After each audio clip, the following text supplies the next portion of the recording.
In today's video, we're going to look at a bit of a grammar situation that for some reason people have a hard time with. And I'll show you why you shouldn't, because you've already studied this particular structure in other contexts with other words and stuff.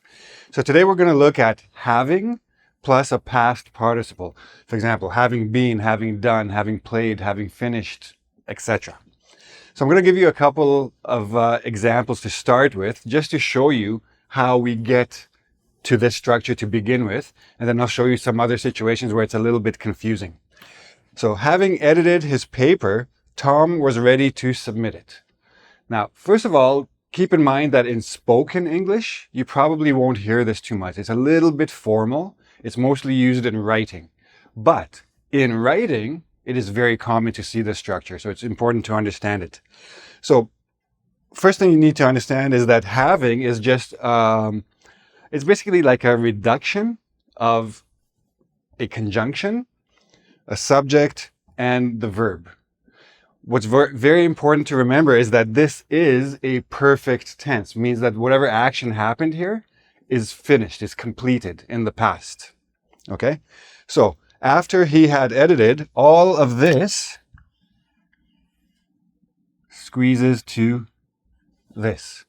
And that's what the having means. The conjunction after or because, etc., suggests that it's understood in terms of the context of the whole sentence.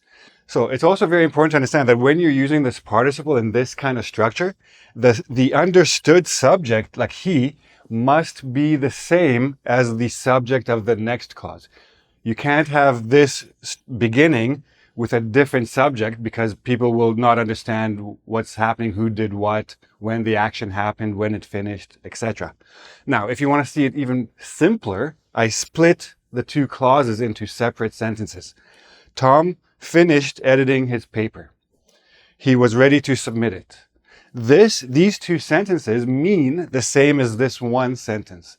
Now, notice that I don't use finished. I could say having finished editing instead of having edited. So ing here, ed here. Why? Because the finished is understood in the having, because remember, it's a complete action. So it's obviously he finished doing it. He completed this process. And then we go to the past participle to show the full mixture of the things, right? He had edited. It becomes a past participle squeezed into the having. Now, I know this might be a little bit confusing, but we can use this in any context as long as we have the same subject, right? So Sandy, having finished her chores, Sandy was allowed to go out. Having finished her chores, because I don't have a verb for choring, for example, right? There's no such thing. So I have to use the finished something. Having finished is basically you have twice completion, but because I don't have another verb for chores, or I could say having done her chores, if you want to do it that way, that would work as well. Having finished her chores, having done her chores, etc. The finished, a little bit redundant. Redundant meaning you're saying something that you don't need to say. It's already understood in the having. But there are situations where it can be very confusing what is happening. So I'm going to show you 3 sentences so that you can compare this particular structure with a simple participle and with a gerund, which is where people often get confused. Let's look at that. Okay, so now we're going to look at a few more sentences and I'll show you some areas where it could get a little bit confusing. So before we get into the direct comparison, let's look at this one just to give you another idea of how it could be read in 2 ways. Sentences with having can be used in 2 ways. Having been to Spain several times, Jim is a great person to ask for tips. So this could be an adverb clause or an adjective clause. Because he had been to Spain, if we're using an adverbial, then this having, again, suggests a completed action in the past. And again, because he had been, he being Jim, so same subject again. And then you can say something about him. So we can use the be verb as well to talk about a past experience that has completed in the past. But we can read this another way. Jim, who has been to Spain several times is a great person to ask. So you can also say, because he had been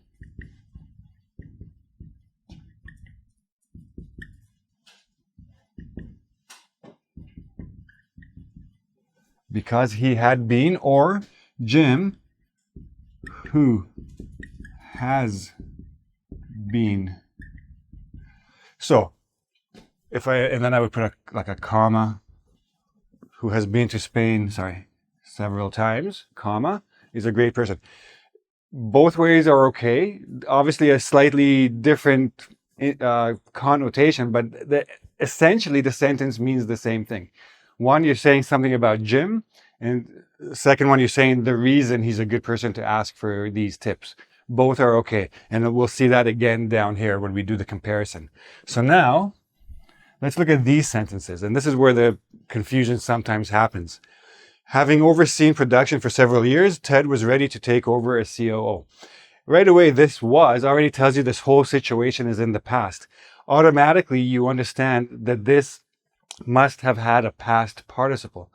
After he had overseen the company for several years, he did this. It's done. It's finished. Maybe he's moved on to a different position now, and now he wants to be COO, Chief Operating Officer, right? He wants to run the company how it runs. So in this case, it's okay. Now you could say Ted, who had overseen. You can also make this into an adjective clause. Both are okay. Slightly different meanings. This sentence is the confusion. Having several years of experience overseeing the company's production process qualifies Ted to be the new COO. So what's the problem here? Right away, you should notice a simple present verb, a tense verb. So if this is the verb, what is the subject that goes with this verb? I'll give you a second to read the sentence again and try to understand what is the subject that agrees with this particular verb. Okay? Now, are you ready? From here to here is all the subject to this verb qualifies. So what is all this? Having several years of experience overseeing the company's production process? A gerund phrase. So this whole gerund phrase is a subject. Notice this is not squeezing any verbs because there's no other verb around. You must have a past participle verb in order to make this the participial clause with a completed action in the past. So make sure you understand what is happening. And here there's no other verb. There's another subject verb, a new clause. This is one clause with a gerund phrase subject, regular simple tense verb, and you go on to that. This one, having several years of experience overseeing the company's production process, Ted made the case for his being the CEO. Here, the understood conjunction should be because he had several years. Now, what's going on here? This is not the same having as this having. This means because he had. I'll write this for you.